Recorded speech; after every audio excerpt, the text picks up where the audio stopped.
Hi, everybody. I think we're going to get started, and I want to thank you all so much for coming and being in this space.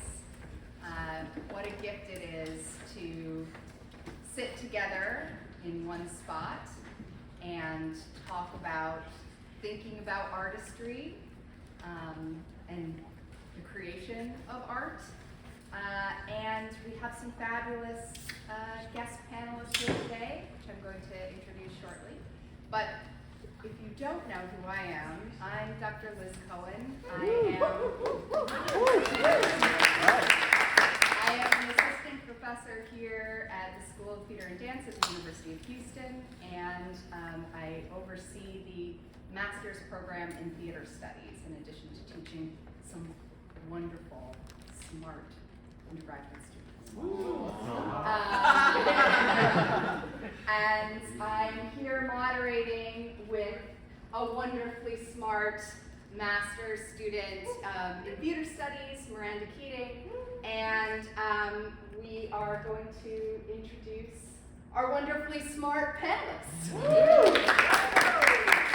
And before I begin, I also want to give a special thanks to the Cynthia Mitchell Center for the Arts for funding this event. Awesome. I'll go ahead and read the biography for Dr. Shannon Walsh. Thank you for being here. So, Shannon Walsh is an associate professor of theater history and the associate dean for diversity, equity, and inclusion in the College of Music and Dramatic Arts, and faculty rector for the Visual and Performing Arts Residential College at Louisiana State University. Her edited volume, Sporting Performance, Politics in Play, examines the intersections between theater and sport and physical culture across the world and in history. Her monograph, Eugenics and Physical Culture Performance in the Progressive Era, Watch Whiteness Work Out, examines how Reform era efforts in the U.S. promoted repeated physical exercise as a way to shape women's bodies and minds to be more maternally fit. She published in Theater Annual and Theater Journal, and in addition, she serves as the editor for Theater Topics Online, series co-editor for Palgrave Studies of Theater and Performance History, and general editor for the Routledge Performance Archive. She is also an actor and director at LSU and in Baton Rouge. And recently, she directed The Wolves at And our second panelist here, Mike Durkin. Mike Durkin identifies as a large-bodied, multidisciplinary social practice performance artist residing in Philadelphia and New York City. Mike is guided by the intersection between art and the everyday. He has created site-responsive social practice productions exploring houselessness, food access, place, and gentrification. Upcoming projects will be held here at the University of Houston, Louisiana State University, and Michigan State University. Mike's work has been presented at the Mural Arts Philadelphia, Brandywine River Museum, Barnes Foundation, Mount Moriah Cemetery, the Life Do Grow Farm, and in parks, churches, and fields, diners, virtually, and most recently with the Performance Studies program at Texas A&M University, and with the College of Arts, Humanities, and Sciences at the University of Central Arkansas. Mike has held residencies with Revolve Art Gallery in Asheville, North Carolina, Space at Ryder Farm, Drop Forge in Toole, the Hambidge Art Center in Georgia, and the Greenhouse Lab with the Orchard Project. Mike is part of the 2017 MFA in Dubai's performance class with Pig Iron Theater Company, University of the Arts. Thank you for being here. So this event is in congruence with some of the work that Mike is doing here as a Mitchell Center resident artist. And there are a number of students who helped create this event today, including this wonderful graphic, set this event space up, the screens, helped with social media, who are participating in this sports play, Go Cougs, performance installation. And it's led by Mike Durkin, and consists of community building, activities, dance, theater, storytelling, installations, and athletics. And it's created in partnership with the interdisciplinary art students in the collaboration among the arts class.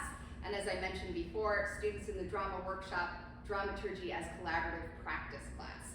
So that is taking place on Friday, you know what? I didn't write it down. April 20th? April 28th at 11 o'clock, and that's going to be outdoors near the Carlos Cruz Diaz sculpture. Double physicromy. I had to practice saying that a couple times. And that's located in the north exterior space of the Graduate College of Social Work, right over here. You should check it out, put it on your calendar. April 28th, 11 to 2. All right. The format for this event is essentially a question and answer period in which Miranda and I will talk to the panelists. And then toward the end of our talk, getting closer to 5:30, we'll leave about 10 to 15 minutes for questions and answers from the audience. All right. So I'm going to get us started, and I would like to start with you, Mike. You describe yourself as a multidisciplinary social practice performance artist. Can you tell me what is involved in that role? And what does it mean to be a social practice performance artist? There are a lot of hyphens in there. Like for me, the work that I do is in response. You know, I work in either university settings, in community settings, and I sort of create work in response to the stories that I've collected, the observations that I've had, meetings that I've had with the folks that I've worked with, and then from there I create with those individuals performances, installations, plays, a variety of different sort of public works that are in response to that. And so how did you come to incorporate sports into your work as an artist? And I know that we've had some side conversations, and I think your story is really interesting, and I'd love for you to share it with our guest here. I was a high school and college athlete. I was a football player and wrestler. I played offensive tackle, and I was my second game in my undergrad. I blew out my knee, ended my football career, and then pivoted and did theater, like you do, you know? And from there, I became really interested in, one, the relationship between sort of like the work that I've like been accustomed to, the training and the practice that I've been accustomed to as an athlete, and also combining that with my sort of like interest in sort of like art making and theater making. And then through the Pig Iron program, my graduate program, we had a sort of like a section in which we like looked at athletic movement. So we all studied like athletes and thought about and spent time investigating like the mechanisms for athletic movement for each of these athletes that we studied. And then became sort of investigated in that movement study aspect to it, but was working on a project in Philadelphia with a variety of different participants in all different walks of life. And the thing that like we had contrasting points of views, contrasting worldviews, everything was sort of in conflict with one another. But the thing that bonded us together was how the Phillies were doing, how the Eagles were doing. You know, it's like if we can agree upon like go Birds, maybe we can agree upon something else. You know, so I became really interested in sports not only as a like movement study aspect, but also community building. You know, even if you have zero interest in it, there are things that we can agree upon. We can talk about traditions, we can talk about food, we can talk about all these different things associated around the event of athletics. How did the idea of sports play come about? It was like combining all of those things and became really interested in like sports and football specifically on college campuses and in college towns, where that is the thing, that drives the community. And I did a version of this work in the University of Mississippi, Ole Miss in Oxford, Mississippi, in which like football is the supreme, and became really sort of interested in seeing how many people participated in it, even if they didn't want to participate in it. So I knew there was some like interest there. There's something cooking there. So I became like focused on discovering sort of how football and athletics play on a variety of different campuses. I'm gonna turn it over to you, Shannon. You've created a niche for yourself in the fields of theater and performance studies, and as one of the foremost scholars to explore the intersections between theater and sports. So what drew you to that as your area of research?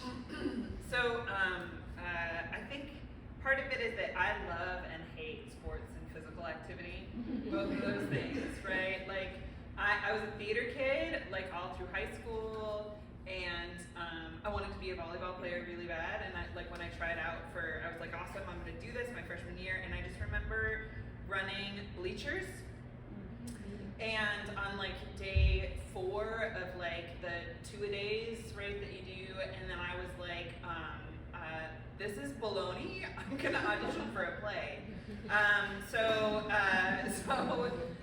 that shift, but I was a huge sports fan. Like I'm from Colorado originally, and like the sort of going through the experience of following the Broncos was a sort of seminal experience of my childhood, and like watching them win the Super Bowl like had a lot to do with sort of my identity.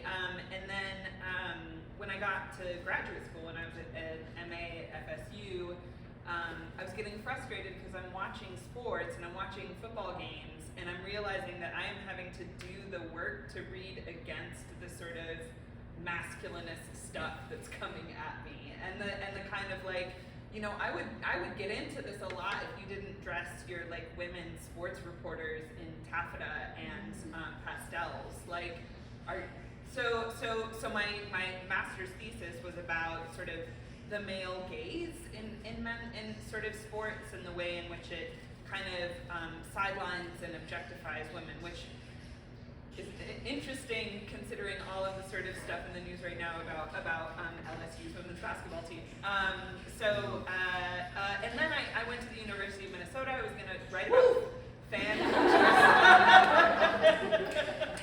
We go way back. I was like, that's what I'm going to write about. I'm going to write about these sort of these different fan cultures, and where can women. I love that there is some women. I just love it. I love that I can hear like people bouncing on the floor about too. I love theater. And then I had this 19th century performance class that required us to go into the archive, and I found a YWCA archive, and I found this like trailblazer sort of physical educator woman in the late 19th century in Minneapolis, and I was like, how come nobody talks about her? And so I sort of fell in love with this historical figure and what she was doing, and then found out that what she was doing was not what I thought she was doing, right? And that her relationship with physical culture and sort of physical fitness sort of was similar to mine too. And that like, not unlike Mike, like this sort of, like this odd tension between, which I know we're gonna talk about later, between sort of theater and sports, like as if we're sort of these antagonists, but nobody's really quite sure why that is or what happened there. Like I can tell you stories about, right, athletes beating up my theater friends in high school, and then being in college and sort of secretly being like, stupid athletics. And why are we saying stupid athletics? Because they have all the money and the audiences and all of the things that we so desperately want, right? So trying to figure out like, what is that tension, and what happens if we put that tension aside? What are the possibilities between sort of thinking about these two areas as incredibly similar, and how are the ways that they're similar? And that drives a lot of what we do. love that in your response you talked about your journey in your interests in sports, your interests in theater, and you went into the archives and you did some exploration. Are your students over here?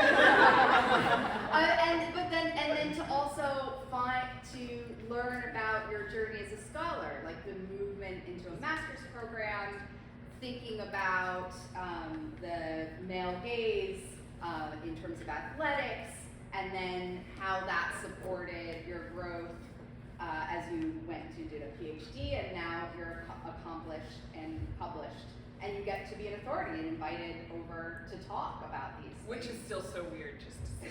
So weird.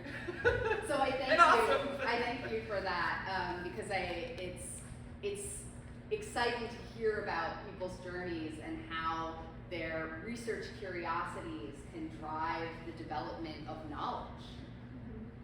And you're a director as well. I don't know if you know, but UH actually also produced The Wolves very recently. And if you haven't seen The Wolves, it's about 9 young female soccer players navigating being a team, working together, but also confronting the world in front of them and creating identities for themselves. So considering that show, why do you think the play is so important to not just the theater department, because many people came to the show within the theater department and outside the theater department. Why do you think that it serves to the larger community that the university serves?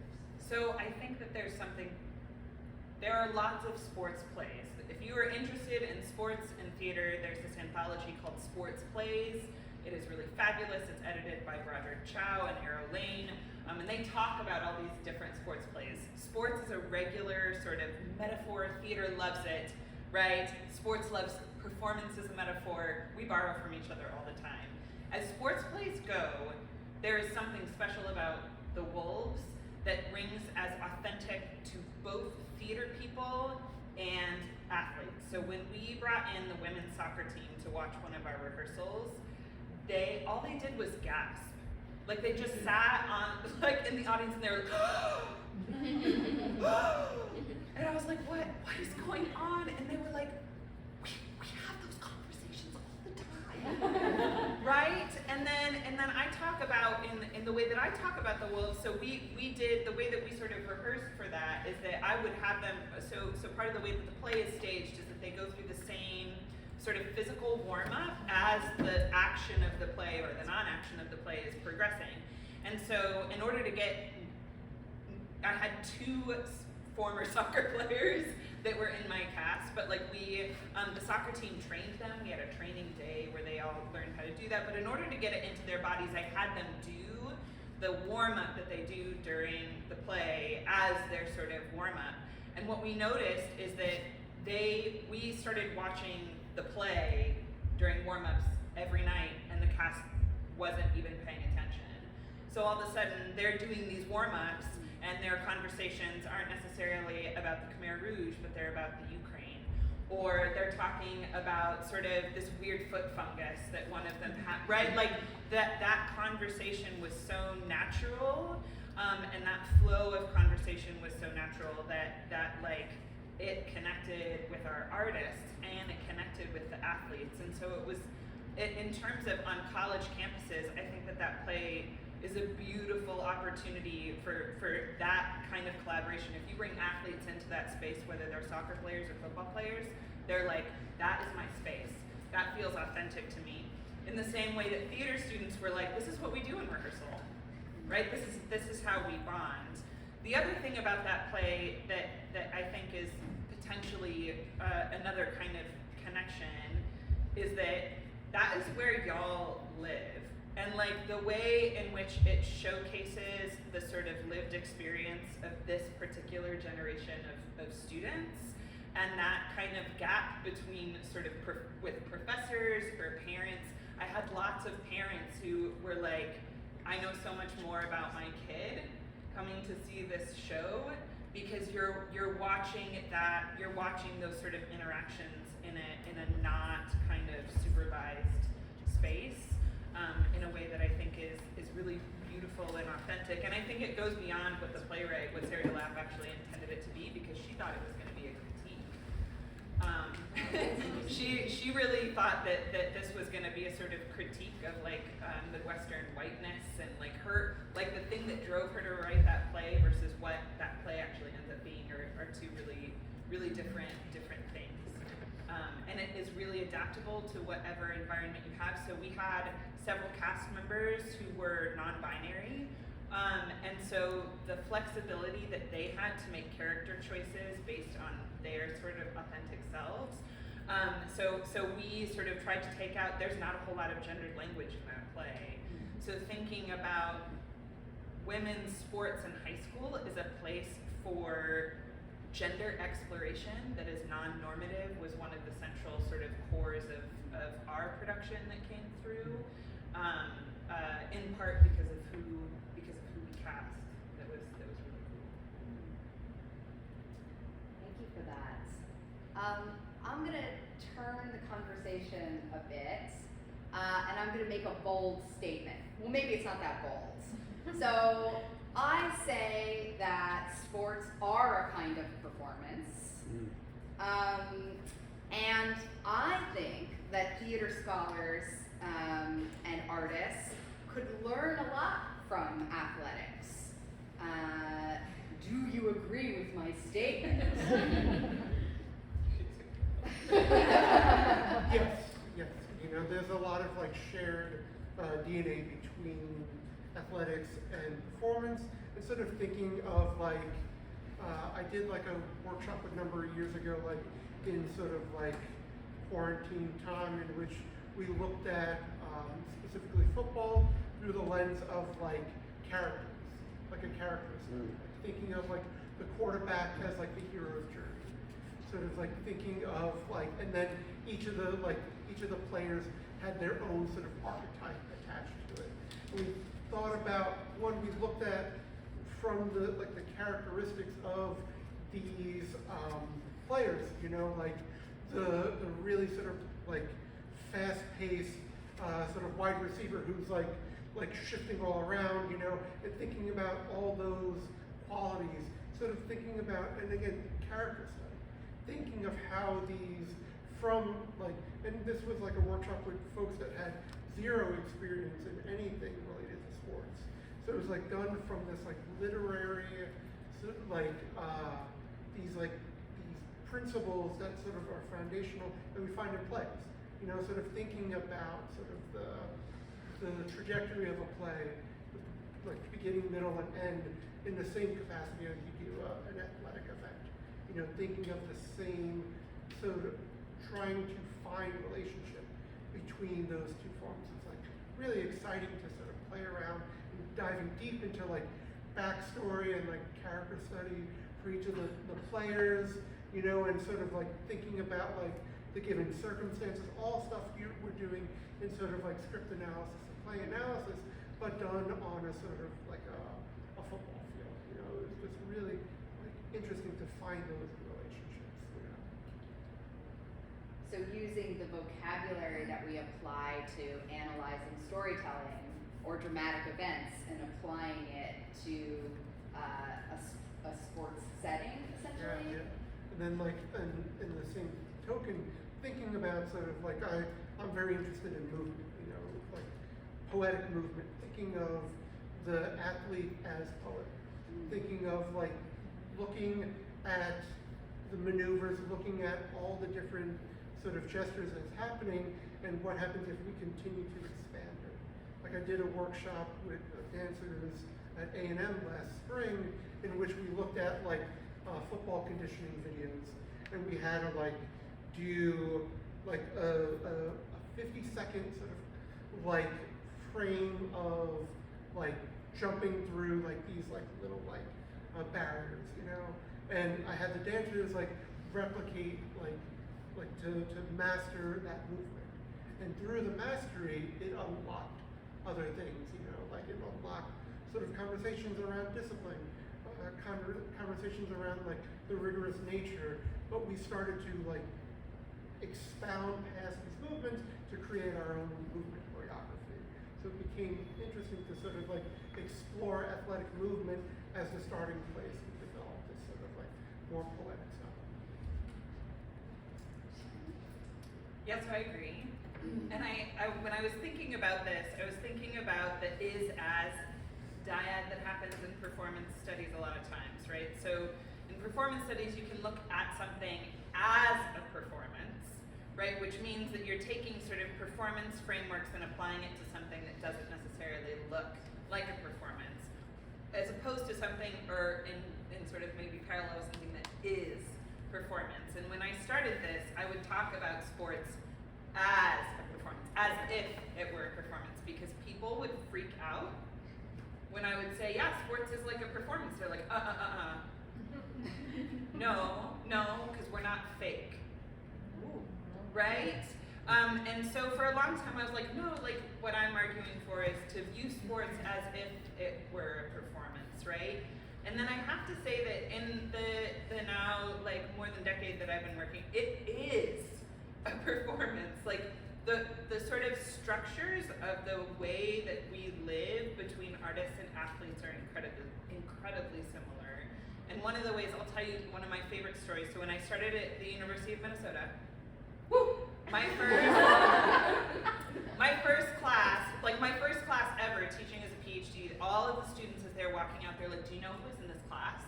And I was like, no, right? So the star of the Minnesota team was in that class. It was his senior year, and everybody was just starstruck by this dude, right? So we get to the end of the semester, and they have to do a sort of scene, right? By this point, Mr. Dude had declared for the NFL draft, right? He knew he was going into the NFL draft. He was doing incredibly poorly in my class at that point, and so I sort of called him in and I was like, hey, this last project, it's a group project, and so I just need to know if you're gonna show up for your group or not, because if you're not, I'm just not gonna put you in this group, right? And like, you can happily go off and make your bazillion dollars, like, but I just wanna know ahead of time so that we don't let them down. And he was like, I'm doing the group project. So I put him in this group. They were doing a scene from Death and the King's Horseman, y'all, which if you do not know Death and the King's Horseman, it is a difficult play. He chose to be the lead, right? And here's what happened.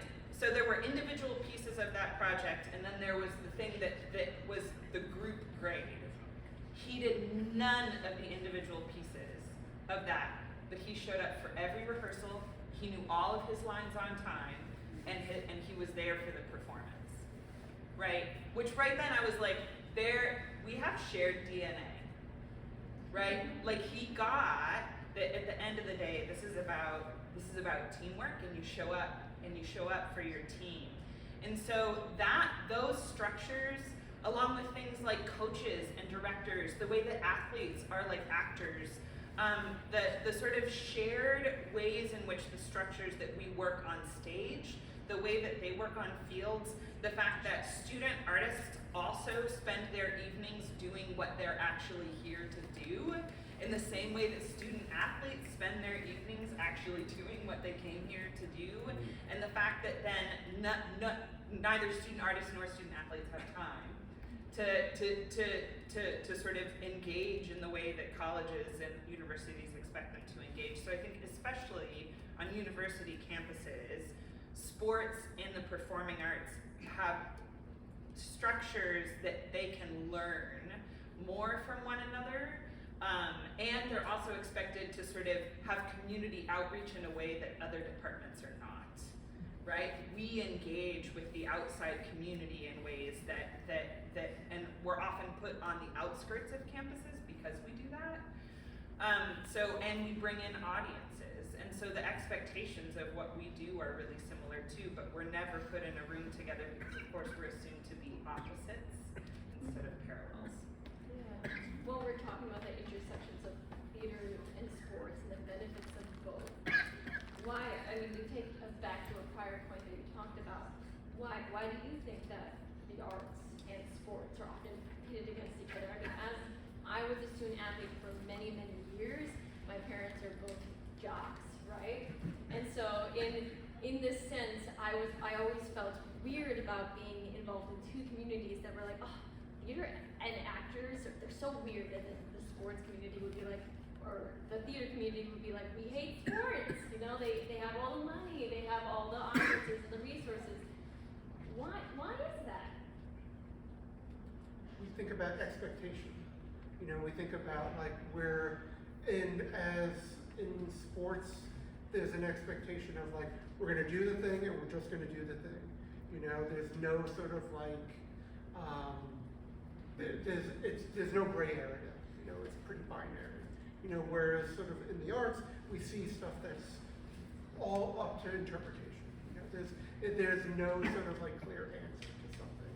So already there's some conflict, some tension between those two because it's a softness versus a hardness. You know, that there's these sort of opposite things, but when we sort of start to decode between the two of them, you start to find what those similarities are. You know, when you start to think about like the idea of one like fans in audience, you know, thinking of just that initially, we see the shared sort of dynamic between them. We think about sort of where, like the event, you know, that there's the event, there's all these other like components to it that is similar to the actual space. So I think it's because we represent each other's biggest fears. So I think that part of it is that athletics and theater throughout history, I know, big old glittering generality, has sort of had to fight for their own legitimacy. And the sort of shadows of each other represent our fears of being called illegitimate. So in sports, authenticity matters, right? Don't tell me that I'm up here performing. Everything that I am doing is real. It has real world consequences. It has real world stakes, which is hilarious because we say that about our performances all the time, right? So like right in football, if you do anything performative at all, you get penalized. If you do a touchdown celebration, if you you get penalized for that kind of performance. So performing or doing anything that is perceived to be fake or like showboating, like upends the sort of authenticity that sports stakes its disciplinary stakes on. This is real. The stakes are real. Like winning and losing a game has real world consequences. We know Hamlet dies at the end, right? Whereas, so like sports has an unknown outcome, and that is what it stakes. So puts so much of it. We didn't know who was going to win the NCAA women's national championship, right? Unless you're like the New England Patriots, you don't know how it's supposed to end. So sorry, Patriots fans, but not really. Whereas right in theater, unless it's like improv or something, it's about virtuosity.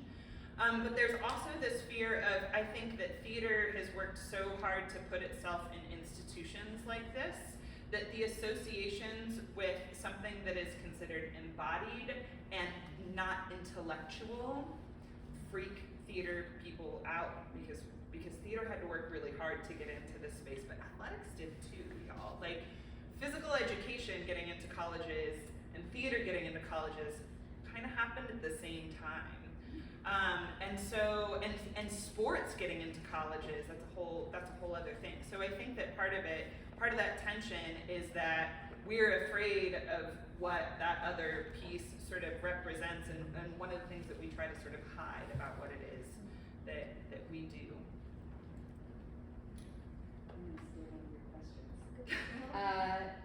So Shannon, you've given us so many interesting insights, and we've talked a lot about contemporary context, but I'm a food historian, so I'm curious to know about your historical research that applies modes of investigation in theater and performance to examine sports and or athletic practices.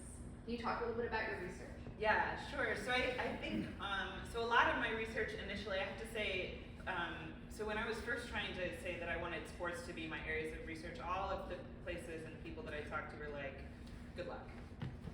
Right? Like you can't, there's not really a niche for it. Like there wasn't a whole lot of stuff that was even being talked about in terms of, I mean, there were things that were like, well, the Olympics or wrestling, right? Which is like uses a lot of sort of theater in it and understands itself as representation, as not real, right? That it isn't something that happens in reality. So, so trying to even just argue for a place in a space for theater and performance to take sports seriously was sort of a long haul.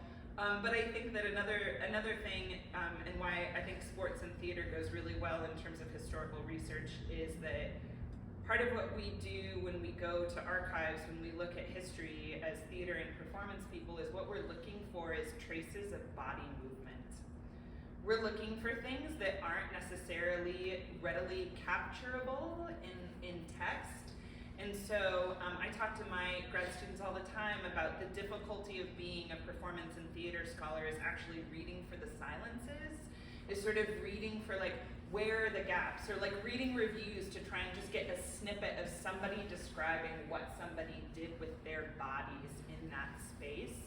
And so going and making the shift to talking about sports and like physical fitness, they're doing the same thing. It's just that actually it's so much easier because all of those folks made drawings, right? Like there are these, one of my favorite things that I do with my theater history class is that I pull out these 19th century exercise handbooks, and I make them do these like 19th century exercises in class. They get pictures, but they also get these really vivid descriptions of like what they're supposed to do. And the contrast between their contemporary bodies trying to do these exercises that they're like, this is weird, right? This feels really weird. And then flipping to the other side when they go, I'm doing a squat. Is this where squats came from? Right, so the simultaneous sort of very Brechtian, like super like unfamiliar, and then suddenly you're like, I do this at the gym all the time, and that sort of like moment, and realizing, right, that bodies it feels weird on our bodies because bodies in the 19th century, their muscles and their sort of bones were built differently than ours. And so that feels awkward on our bodies because of all of the habits that have shaped our bodies differently. And so I love doing that kind of research because I can't go in and do historical research without making my body try and do it, right? Like I have to try and do like those things in order to figure out like what did that look like, or what did that sort of feel like, or how was football, how did it look different at the end of the 19th century American football, when it first sort of came on the scene, or like the rules of basketball when basketball was first invented are radically different. So how then do those sort of things represent like a culture in the same way that the slam dunk represents our culture, or is now going to represent our culture, and how do you read for those kind of forgotten gestures is hard historical work, but it's really exciting historical work too, because it asks you to do the work like you would do in a play script, right? You fill in the blanks. And so as a historical researcher trying to sort of recover bodies and body movements, you read for those silences and then you kind of interpret based from there. And I love that kind of work. So question for you, Mike. Because you use performance and theatrical techniques to play with customs and rituals associated with athletic events, what do you think that students of the arts can gain from studying and participating in sports? Yeah, like at A&M, the yells, which were the cheers, were like incredibly detailed. You know, and it was choreography. You had to learn the choreography, and it was expected of you to learn it. You know, like the summer before freshman year, all the like freshmen have to take like 2 weeks to learn all the like rituals and all the routines, and it like, and because it's instilled so much, because sports and athletics is so predominant there, that there's this expectation that everyone has to have. But it became this sense of like, we're all Aggies. You know, we were all together, we're all doing this together. So it's interesting to think about the things that sort of bring us together. You know, like we do like go Cougs, you know, like, and that brings us together. You know, like even like outside of campus, you know, like if you see someone wearing like a hat or a shirt or something, you can do that. You can find that that sort of common ground with someone. You know? So it's interesting to think about these types of rituals and routines and traditions, and thinking about one as sort of like a ethnographic, so ethnography of it, thinking about like, well, what are the origins of these traditions? You know, where did they come from? You know, and seeing, and a lot of them with A&M was steeped into sort of spaces of like Confederate practices, you know, or Confederate traditions. And so challenging this ends of like, well, why are we doing this ritual in which we put a penny on Saul Ross's like feet, like for like good luck for an exam? And when Saul Ross was one of the first presidents of the university who barred like black individuals and women from attending campus. And so like when challenging the students with that, asking them, being like, well, why are we doing it? Well, that's just what we've always done. And I was like, well, that's not good enough of a reason anymore. You know, if we're going to participate in these actions, participate in these traditions, thinking about the origins of these traditions, you know, thinking of like the performance of these traditions, performance of these sort of acts that are happening, and sort of as artists, as makers, with all of that in consideration, how do we use art to have these deeper conversations, you know, about traditions, about representation, about inequity on campus, via the lens of sports as a starting place. You know, it may not become the thing that sort of is final, but it's the starting place. Yeah. So what is next for you both in terms of projects or scholarship? What should we look out for?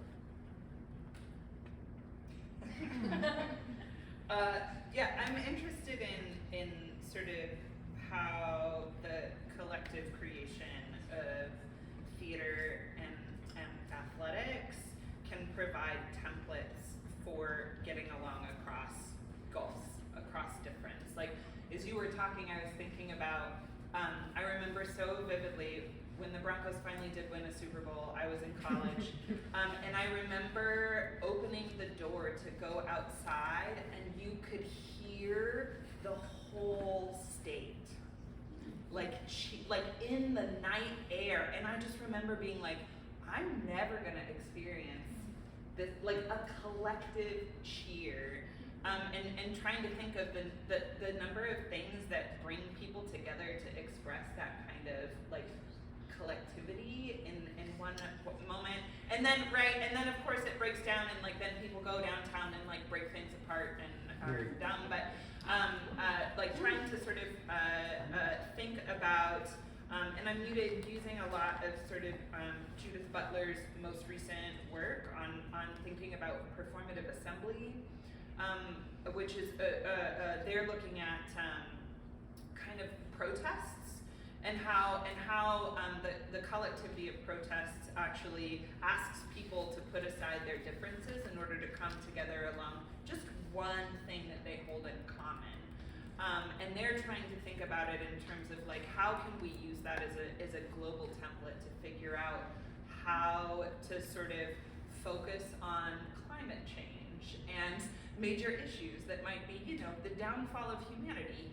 And I really think that theater and sports have those templates already, and so I'm really interested in like how then can we use that and say, look, if you look to us, we have we know how to do this. We know how to sort of get people in a room together and connected, even when they're different.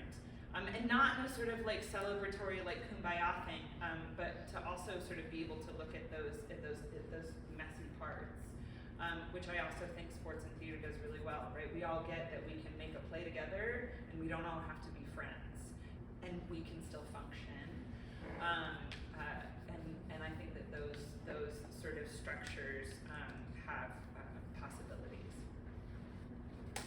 I'll be up in Michigan State, in East Lansing in the fall, doing this project up there, and it's in response to the shooting that happened a couple of months ago on campus, in which 3 students were shot. And so there is even up there a couple of weeks ago, the still felt weird and soft and somber. But what was really powerful is like hearing how like the first sort of basketball game after the event, about a week and a half later, like the rivalry game between like Michigan State and U of M, like University of Michigan, like all the like Michigan fans, all the students sort of like they had like "We Are Spartan" underneath their shirts, and so everyone was Spartan. You know, even in the rivalry space, everyone was this collective sort of space. And so it became real, for that project up there, it's this idea of like, we think of like this collective gathering. You know, what does it mean to really be connected with one another in public space? You know, we think in sort of times of distance, you know, in quarantine, space apart from one another, and really sort of like taking advantage of like what it is to be present with one another, like in sort of public space right now, but also as audience, you know, like we are receiving this play on stage together at this moment of time. We will never have that experience again because this day will never happen again. So it takes advantage of the ultimate presence, and like up in Michigan State, it'll be more of that sort of sense of like sports has the capacity, along with tailgating, like fandom, to bring people together that want that sense of like whatever normalcy means after like in the wake of a tragedy, you know, in a wake of sort of the trauma that has happened. And still, this will be in students and faculty and staff and community members for decades afterwards. But sports has that tool to be the catalyst that brings people together. And then I will find myself in Baton Rouge doing this project in Louisiana in next spring. Thank you for that. As you were talking, I reflected on my feelings in the pandemic in 2021 or 2022, and saying to my husband, I really want to watch the Super Bowl this year. Like there's something, and I don't necessarily follow football, but I wanted to have the television on so that I could have that sense of community and some sense of normalcy that only a sporting event, for whatever reason, could provide to me at that moment. So listening to you talk, I reflected so much on how athletic events can create that space of community, though I'm always the proponent that theater is the place for that. We've got about 10 minutes that I'd love to open up a question and answer session with our audience members. Do we have any questions for our panelists? And I see Sarah in the back. So I think, yeah, like the athletic community and the performing community is very similar. And there's one overlap that I think you kind of like touched on, but never really saw in, and I wanted to explore it a little more. That there's this kind of innate sense of competition within the community itself, of the people that are actually putting on the plays or playing the games, and how I think like growing up as a theater person, my parents were like, be careful, you know, you're not gonna have real friends because you're in competition with them. But they never said the same thing about my sisters that were playing sports and were still like making team captain and that kind of stuff. Could you speak a little bit more on that? think that's interesting because I haven't actually thought about that, so I'm so glad that you bring that up. And if I were going to sort of offer something into that, I would say athletics has structures to manage that in a way that I don't think theater does, right? That I think that there's a sort of a built-in understanding that that is part of the culture, and so like the way in which sort of sports personship, we'll say, is inculcated on my like 13-year-old son who's played soccer since he was like 10, and that understanding of like, this is how you talk it out, right? This is how you talk it out and figure out how to get along is something that I think is missing in those structures for kids in the arts, right? In a way that I think actually then when you get to college, that we as professors and as sort of helping to figure out this culture is about like, oh my gosh, y'all just talk to each other. Do you know what I mean? Because there's such a culture of like silent, like, oh my gosh, did you see who got that role? In a way that, or why didn't I get that role? Or why don't I ever get those roles? And I will say the structures are a little different, right? Because we do that every time we do a play, and that's not the same in a game. You don't change out team captain for every game, right? So it's not exactly the same, but it's really interesting about the way in which that is just a sort of accepted and dealt with in the structure of youth sports in a way that I don't think it necessarily is in the arts, and it's something that we then try to cobble together in college to try and be like, all right, let's sit down and have a chat about this, so that just talk to somebody or let's just tell them, let's not have it sort of. You think about like the team versus the individual. You know, think of like we're all part of this play together. We are all making this play together. We're all doing this play. You know, versus like I need to like get cast in this play, or I need to design this play. You know, I need to be the one to do it. So thinking of that, and also sort of in team sports, that relationship between sort of the individual versus the collective, and being like, well, where do I put most energy towards? Where do I find most satisfaction towards? And it like oscillates. You know, there are times in which we're really competitive about doing the thing, but also sometimes we take a backseat and be like, well, it's most important for the group for the success of it. Yeah, I want to add one more piece of that because I think that's actually sort of happening right now, right, with all of the stuff between Angel Reese and Caitlin Clark and women's basketball, NCAA basketball, right, and the whole like trash talk thing, and that all these athletes have had to come out and be like, y'all, we trash talk each other all the time, and it's okay, and like yes, we're women and we trash talk each other all the time, and it's okay. And like this is part of what we do. The fact that athletics has to kind of come out and be like, hey, I know everybody here is offended and trying to protect all of us, but like we're good. Like this is good. Like this is how we operate. Again, I think is a sign of, and particularly team sports, right? I think when we get into individual sports, it gets a little dicier. But even then, like some people that you think are the biggest rivals, I'm thinking about like Rafa Nadal and Roger Federer, who have been lifelong sort of combatants on the tennis court, but they're like super besties, I think, in real life. So yeah, I think sports might do that better. And that's the performance of it, performance of the rivalry, versus like the actual like, oh, we're friends. Andrew, see your thing. So this is a question for Mike, right?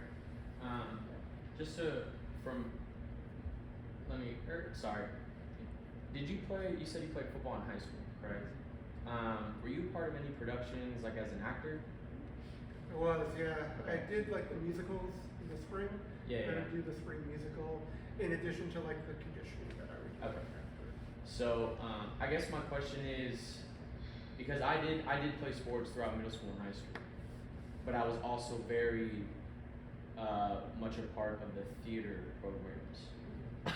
So would you agree that the performance spaces are different?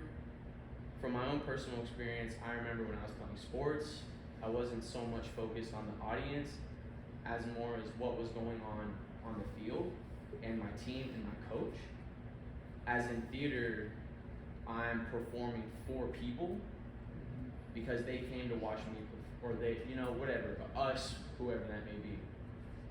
Would you agree with that? Yeah, you know, I think it's the field, and like you were saying, that the team and the body as tool was more important than like what the fans did. The fans they cheer in response to the event that's happening, sort of like on the field, you know. So thinking about that versus like in sort of performance space being like, oh, like how does this read to an audience? You know, how do I sort of like carry the story along? Sure, but also how is it sort of like shared with the larger audience?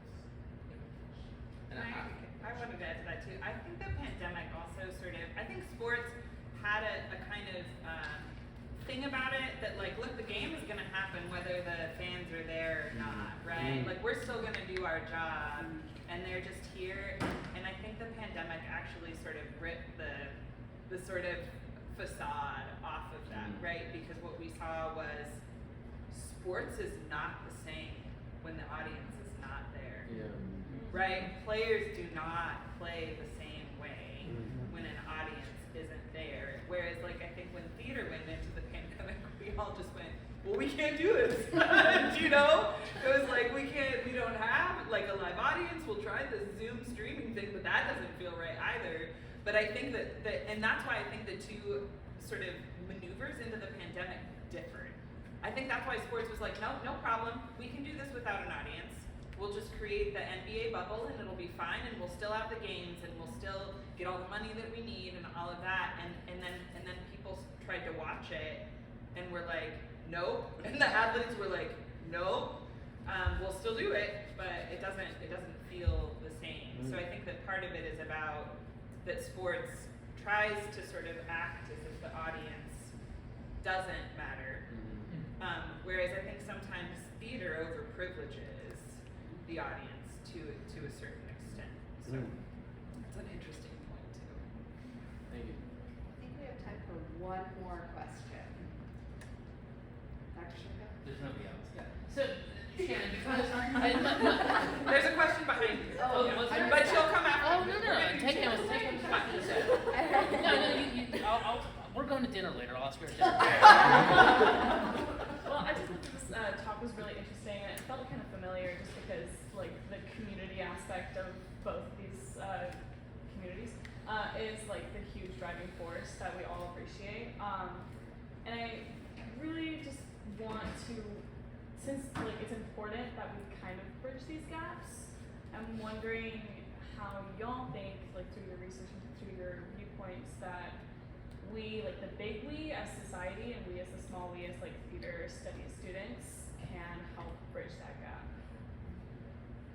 Yeah, I mean, for me, it's like meeting people where they're at, you know, and like finding the senses of common ground. You know, we can agree upon like what is even the small sort of like common ground, like, oh, we're all inhabiting, like we're all cougars, you know, let us talk about that, and then we can find the similarities in between there. And that goes with athletics or in any type of department, you know, finding whatever that crossover is.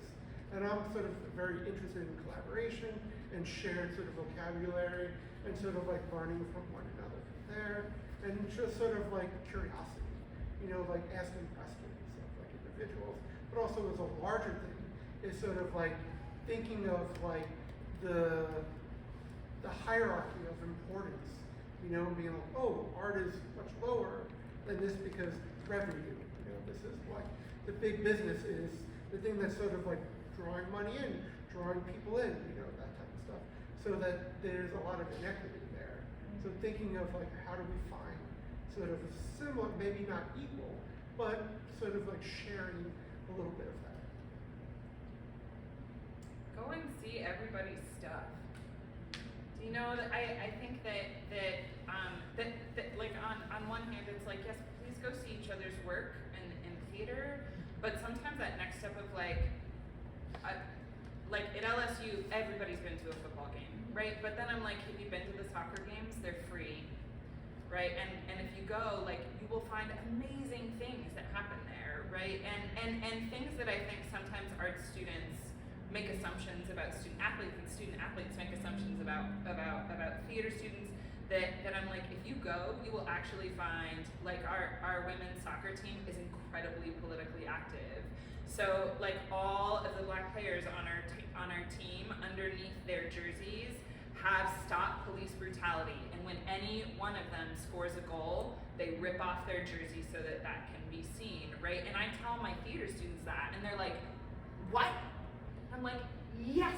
Like, there is so much theater for social change happening in athletics, and it's a matter of, like, if you want them to come and see your stuff, you gotta go and see their stuff, right? And then create those relationships across that divide to be like, you know, like watching those soccer players watch that play, and they were like, we thought that we were gonna come in and see this one thing, and that is not what we saw with the Wolves, right? So then they got all of their friends to come and see the show, and it was like totally awesome, and took pictures.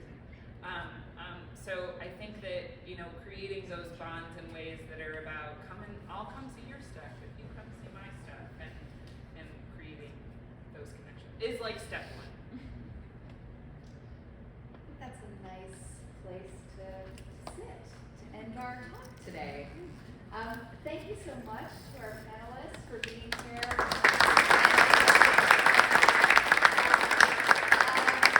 There are some snacks and drinks at the back here.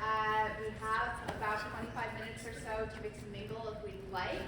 And I encourage you, if you have the time, to talk to our panelists. They're very nice people. Introduce yourselves and have a little chat. Thank you. Thank you.